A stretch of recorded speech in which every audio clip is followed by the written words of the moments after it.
o Senhor, ou dizemos ter como o Senhor. Estabeleceu princípios aos seus discípulos, Mateus 5:1. Ao ver as multidões, Jesus subiu ao monte e ele assentou-se, e os seus discípulos se aproximaram dele, e então ele passou a ensiná-los.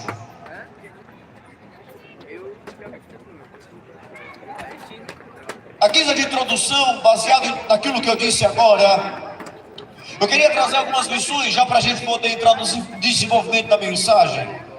O que eu queria falar para vocês inicialmente é que, primeiramente, é dever dos pais ensinar a palavra de Deus aos seus filhos. Ao mesmo tempo, é dever dos filhos escutarem os ensinamentos bíblicos que vêm dos seus pais. Porque o mundo se opõe aos princípios que são contrários à sua própria depravação. Mas nós precisamos ser a resistência que defende a palavra de Deus. E isso não começa militando na internet, não começa militando dentro da política. Isso começa com um lar ordenado dentro de casa. A maior hipocrisia que nós enfrentamos em nosso tempo, e eu peço permissão para falar isso aqui, pastor, com todo respeito, mas é de pessoas que tentam defender princípios de maneira externa, mas não representam os princípios dentro do seu lar e da sua casa. Quando na verdade um lar desmoronado, um indivíduo que está à margem da sociedade, normalmente tem o seu início de uma vida de depravação moral, espiritual e até mesmo social, começando dentro de casa. Então não adianta querer defender as coisas do lado de fora se eu não ordená-las do lado de dentro. Porque o avivamento que nós precisamos, a mudança que nós precisamos, a influência que nós precisamos, não começa, também mas não começa em disputa de cargo eletivo.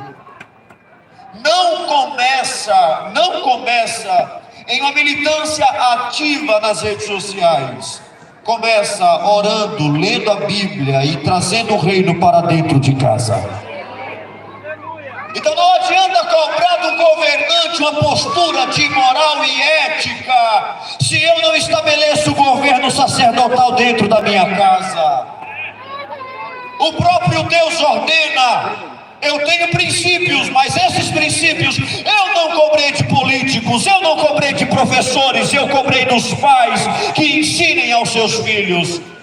E se tem uma coisa que Deus quer reestabelecer, é a ordem dentro de uma igreja chamada casa.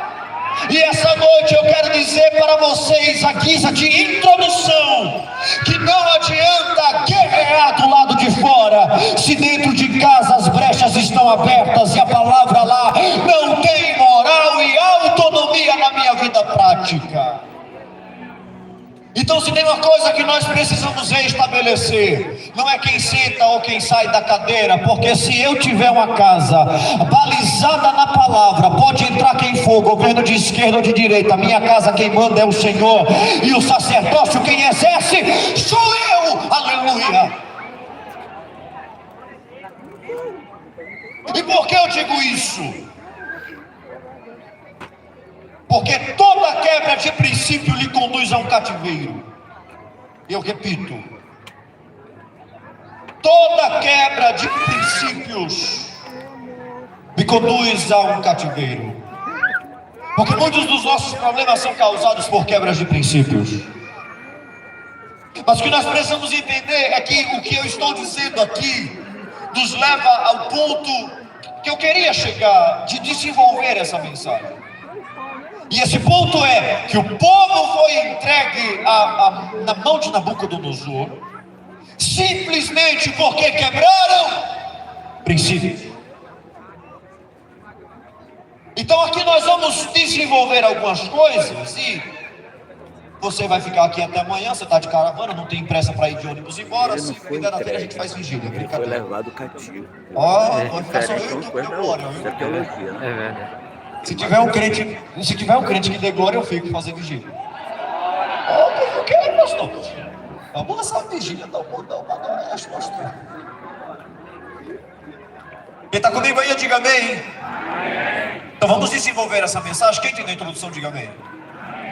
Tudo que eu estou falando vai nos levar a esse desenvolvimento, porque isso é base para aquilo que Daniel é.